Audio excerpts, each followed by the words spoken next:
ইরানে হামলা চালানোর পর ইসরায়েলের বিরুদ্ধে ফুঁসে উঠেছে বিশ্ব।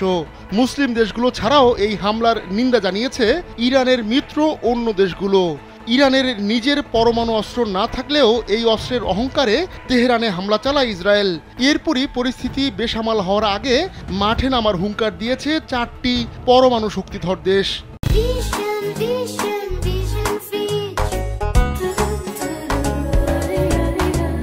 কিছুদিন আগেই প্রতিবেশী দেশ ভারতকে ঘোল খাইয়েছিল পাকিস্তান।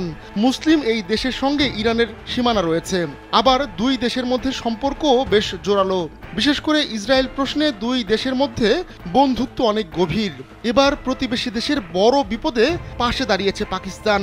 পরমাণু শক্তিধর দেশটি বলছে, ইসরায়েলি হামলা ইরানের সার্বভৌমত্ব ও ভূখণ্ডগত অখণ্ডতা লঙ্ঘন করেছে। এটি জাতিসংঘ সনদ ও আন্তর্জাতিক আইনের মৌলিক নীতিমালার স্পষ্ট পরিপন্থী। ইরানের সঙ্গে এশিয়ার আরেক পরমাণু শক্তিধর দেশ উত্তর কোরিয়ার সম্পর্কও ভালো। কিম জং উনের সঙ্গে ইরানের গোপন লেনদেন রয়েছে। আবার দুই দেশের কমন বন্ধু হচ্ছে রাশিয়া। তাই রাশিয়া যেদিকে ঝুঁকবে, কিমও সেই বলয়েই থাকতে চাইবে। এর আগেও কিমকে ইসরায়েল বিরোধী কট্টর মনোভাব দেখাতে দেখা গেছে। চলমান পরিস্থিতিতে ইরানের পাশে থাকতে পারে উত্তর কোরিয়া। আমেরিকাকে অস্ত্র আর বাণিজ্যে টক্কর দেওয়া চীনও এখন বড় ফ্যাক্টর। সেই চীনও এবার সরব হয়েছে ইসরায়েলের বিরুদ্ধে।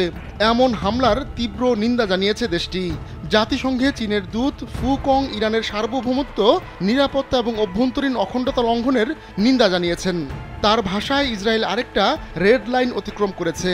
চীনের হাতেও রয়েছে পরমাণু অস্ত্র, আর বন্ধুর জন্য বোতাম চেপে দিলে রক্ষা হবে না ইসরায়েল আমেরিকার। ইসরায়েলের ভয়াবহ হামলার তীব্র নিন্দা জানিয়েছে রাশিয়াও। দেশটির প্রেসিডেন্ট ভ্লাদিমির পুতিনের মুখপাত্র দিমিত্রি পেসকভ এক বিবৃতিতে এই হামলাকে উদ্বেগজনক ও উত্তেজনা বাড়ানোর পথ বলে মন্তব্য করেছেন।